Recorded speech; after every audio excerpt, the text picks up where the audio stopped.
Olá, tudo bem? Vamos falar sobre a linguagem dos filhos do reino.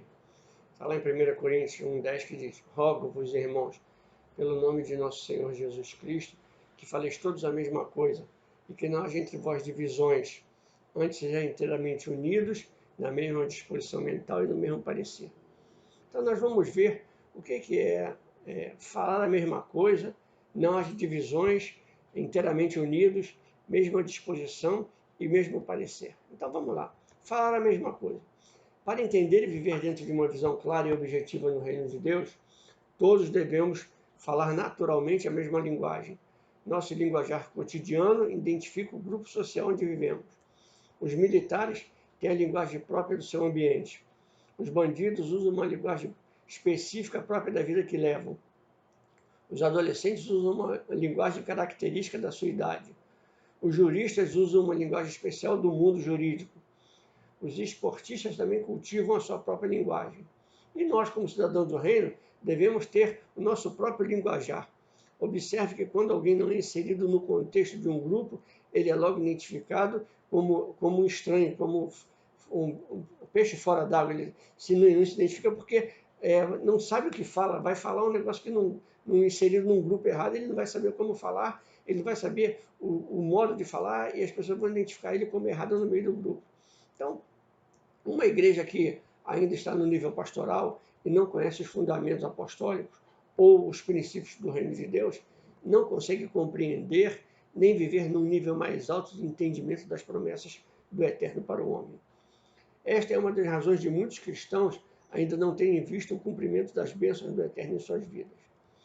Se ele não conhece o nível de entendimento, de linguajar, de comportamento e de unidade do reino, ele se comporta como um estranho no meio.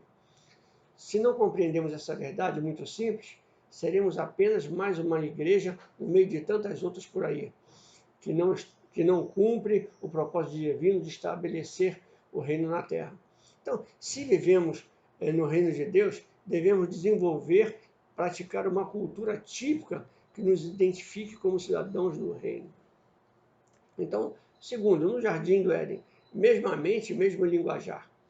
Quando o homem recebeu o reino de Deus, no jardim do Éden, para governar a terra, o desejo divino era que houvesse uma só linguagem na terra e que essa linguagem fosse totalmente compatível com a linguagem divina, falar a mesma coisa.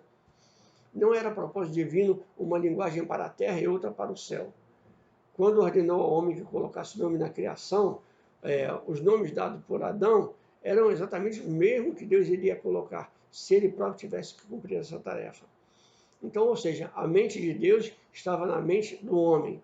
E se o homem estava agindo quando ainda não havia pecado, da mesma forma Deus agiria.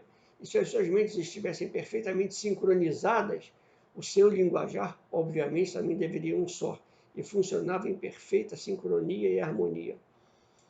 A funcionalidade das mentes e o linguajar de Deus e do homem estava baseado num processo permanente de santidade.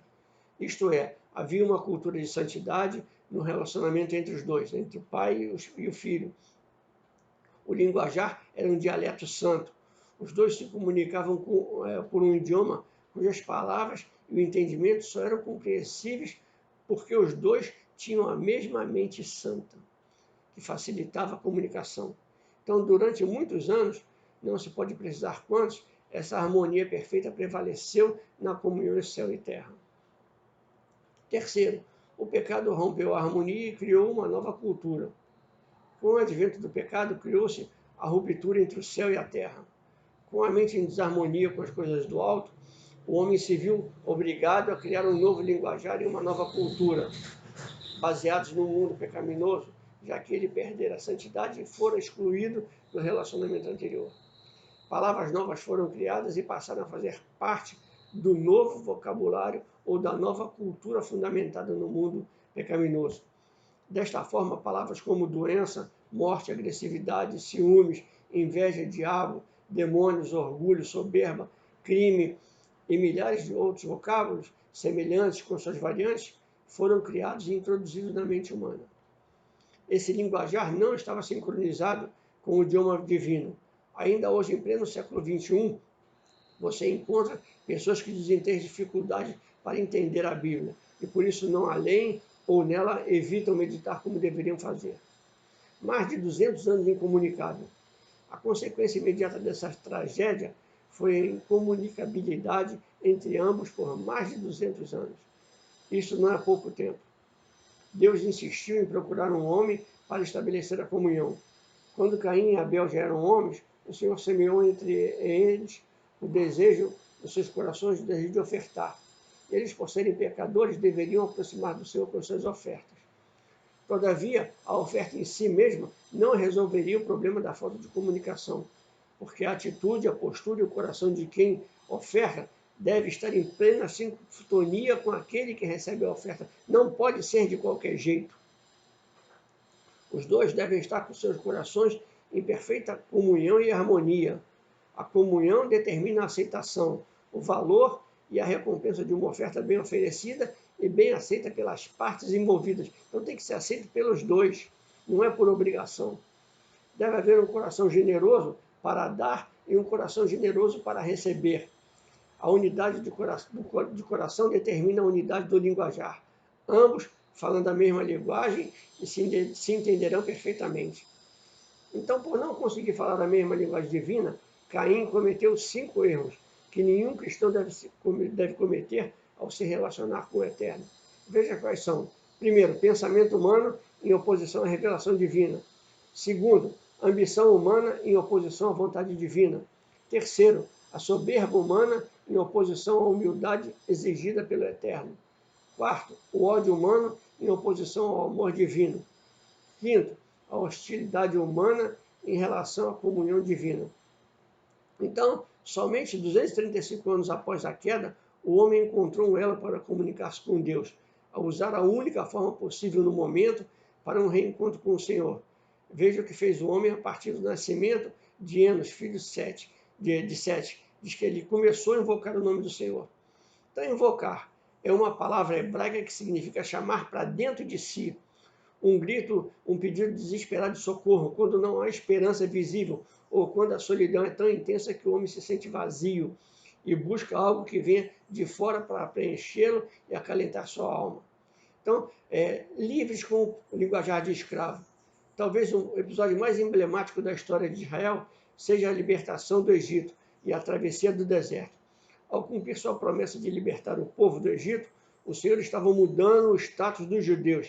Estava tirando-os de uma vida inferior, humilhante e sofrida, para a liberdade de sua presença.